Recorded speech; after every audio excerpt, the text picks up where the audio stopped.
My name's Mitch, and I'm an audio-video engineer for a commercial AV contractor or integrator. We design and install large-scale AV systems for things like sports stadiums and arenas, airports. We're doing a lot of churches and commercial buildings now. I've done a number of things over my career since I graduated, but reading hasn't been one of them. But I've decided to pick it up here recently. Been reading a number of books, and that's helped me to formulate what I call my recipe for engineering leadership. And I'd like to share that with you tonight. First part of the recipe is seek first to understand, and this comes from Covey's 7 Habits of Highly Effective People.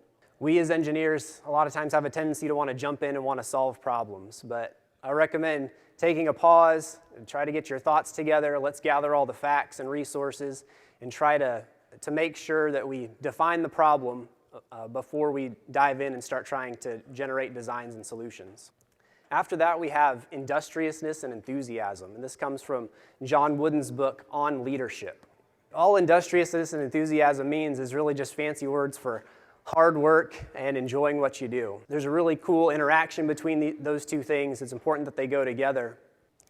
And then finally, we have lead like water.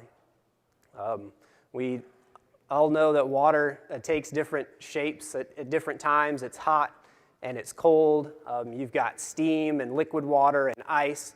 The key points there being that water is flexible and dynamic. And that's really important for leadership. And now let's jump in and talk about how that's played out in my own 10-year career journey as an engineer. Fresh out of college with my electrical engineering degree, I start with the company I'm still with today, Ford Audio Video.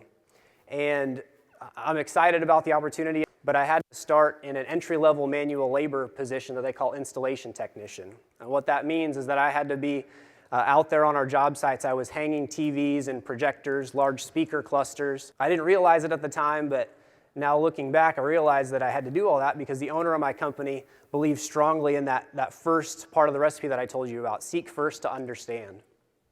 I still vividly remember to this day working in an old church attic in a hot and humid summer in Oklahoma. We were pulling various microphone and speaker cables through the ceiling of this attic, and I'm just sweating profusely. And I'm wondering to myself, did I really make the right decision to work for this company? Is this really what I should be doing? Is this really what I got my engineering degree for, so I could just be sweating in this hot attic? But now looking back, I realize, again, the importance of that first principle, seek first to understand. That particular experience, along with a number of others that I got while I was in that entry-level installation position, really made me the engineer that I am today and helped me to really understand all the way through the projects that we design and implement. And it's helped me be a better engineer and a better leader. Looking back over my career, I have a lot of things to be proud of and excited about. I really enjoy my job. I really like the company that I work for. I really like the people that I work with. It makes me enthusiastic about my job. And there's a cool thing that happens with that. So relating back to the concepts of industriousness and enthusiasm, there's this really cool thing where those two things build off of each other. Either one of those by itself is good, but if you can get the two of those things working together, there's this great dynamic that happens. Because I really like my job, I pour not just my time, but there's part of me. I'm investing myself in the work that I do. And then they feed off of each other. So after I've completed a project and spent a lot of time and effort and energy on it, then I can look back, and that makes me even more proud of the work that I've done, makes me more joyful and enthusiastic about the work I'm doing. So a couple years ago, I promoted from engineering into where I am now in management.